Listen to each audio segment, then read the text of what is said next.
কলকাতার সঞ্জীবা গার্ডেনে septic tank থেকে প্রায় 4 কেজির মতো মাংসের টুকরো উদ্ধার করা হয়েছে। আপাতত সেটি সাংসদ আনোয়ারুল আজিম আনারের মরদেহের অংশ কিনা তা পরীক্ষা করার জন্য পাঠানো হয়েছে ফরেন্সিক ল্যাবে।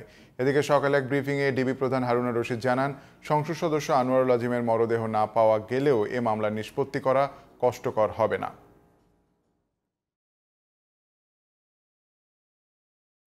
দর্শক, এ সম্পর্কে সর্বশেষ তথ্য জানাতে কলকাতা থেকে সরাসরি যোগ দিচ্ছেন সহকর্মী বিশ্বনাথ দাস। বিশ্বনাথ, নিশ্চয়ই শুনতে পাচ্ছেন। বিশ্বনাথ, যেমনটা একটু আগে দর্শকদের জানাচ্ছিলাম যে সঞ্জীবা গার্ডেনের ওই সেপটিক ট্যাঙ্ক থেকে মরদেহের কিছু অংশ উদ্ধার করা হয়েছে এবং সেটি ফরেন্সিক ল্যাবে পাঠানো হয়েছে। এ বিষয়ে আসলে কলকাতা সিআইডি কি বলছে এবং বাংলাদেশের যারা তদন্ত দল সেখানে গিয়েছেন হারুনুর রশিদের নেতৃত্বে, তাদের পক্ষ থেকে এ বিষয়ে কোনো কথা বলা হয়েছে কিনা? এখনো পর্যন্ত সংবাদ মাধ্যমের সামনে তারা কোনো কথাই বলেনি। তবে যে তথ্যটা ইতিমধ্যেই পাওয়া যাচ্ছে তাতে কিন্তু বড়সড় সাফল্যই কিন্তু মনে করা হচ্ছে। কেননা দীর্ঘ প্রায় 15 দিন ধরে এই তদন্ত চলছে।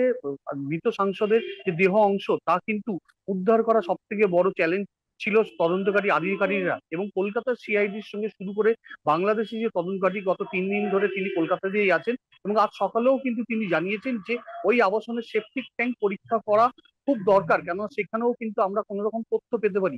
এবং বিকালে কিন্তু সেই সাফল্যই সেখান থেকে এসছে। সকালে সেপটিক ট্যাঙ্ক খোঁজের যে তল্লাশি চালানো হয় এবং বিকালে সেই সেপটিক ট্যাঙ্ক থেকে প্রায় 4 কেজির মতন মাংসের টুকরো কিন্তু পাওয়া গিয়েছে। তবে এটি মৃত সাংসদের কিনা তা প্রমাণ করার জন্য ইতিমধ্যেই তা ফরেন্সিক ল্যাবে পাঠানো হয়েছে, এবং সেখানেই তা পরীক্ষা করার পরে নির্দিষ্ট হওয়া যাবে যে এই মাংসের টুকরো মৃত সাংসদের কিনা।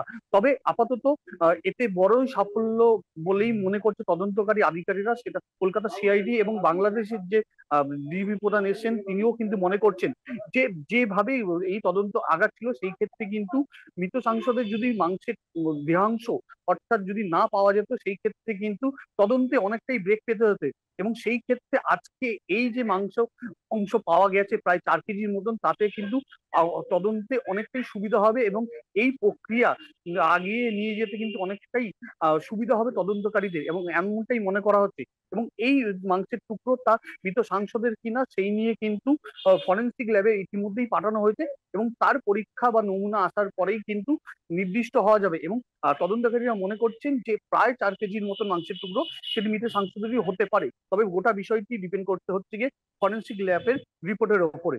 তবে বড়সড় সাফল্য এসছে এমনটাই কিন্তু তদন্তকারীরা মনে করছেন। জুয়েল। বিশ্বনাথ, আপনাকে ধন্যবাদ।